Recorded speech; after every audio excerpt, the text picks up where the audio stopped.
कर्मचारी लाच घेताना जाळ्यात. पंचायत समितीसाठीच्या उमेदवारी अर्जासाठी घेतले 200 रुपयांची लाच. कवठेमहांकाळ तहसीलचा कर्मचारी लाच घेताना जाळ्यात. पंचायत समितीसाठीच्या उमेदवारी अर्जासाठी घेतले 200 रुपये. पंचायत समितीच्या उमेदवारी अर्जासाठी 200 रुपयांची लाच घेताना कवठेमहांकाळ तहसील कार्यालयातील महसूल सहाय्यकाला बुधवारी रंगेहात पकडले. सुभाष बाबासो पाटील, वय 54, राहणार एरडी, तालुका कवठेमहांकाळ असे त्याचे नाव असून त्याच्याविरुद्ध कवठेमहांकाळ पोलीस ठाण्यात गुन्हा दाखल करण्यात आला आहे. ही कारवाई सांगलीच्या लाचलुचपत प्रतिबंधक विभागाने केली. लाचलुचपत प्रतिबंधक विभागाकडून मिळालेल्या माहितीनुसार तक्रारदार त्यांच्या पत्नीच्या नावे पंचायत समिती निवडणुकीचा उमेदवारी अर्ज घेण्यासाठी कवठेमहांकाळ येथील तहसील कार्यालयात गेले.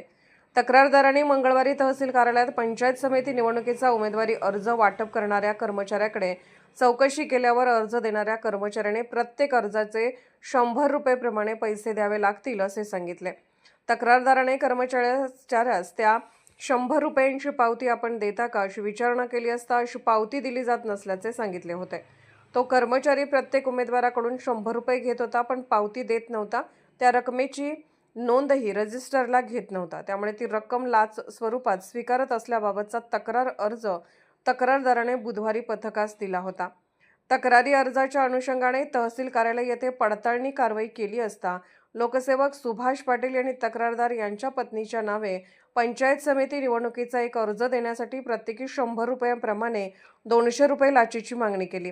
तक्रारदाराकडून 200 रुपये रक्कम स्वीकारली असता त्याला रंगेहात पकडले. ही कारवाई लाचलुचपत प्रतिबंधक विभागाच्या पोलीस उपअधीक्षक यास्मीन इनामदार, निरीक्षक किशोर कुमार खाडे, निरीक्षक योगेश चव्हाण, अंमलदार प्रीतम चौगले, अजित पाटील, पोपट पाटील, उमेश जाधव, सलीम मकानदार, सुदर्शन पाटील, सीमा माने, सागर नायकवडे यांच्या पथकाने केली. पोलीस ऑफ इंडिया न्यूज चॅनलला लाईक करा, शेअर करा आणि सबस्क्राईब करा.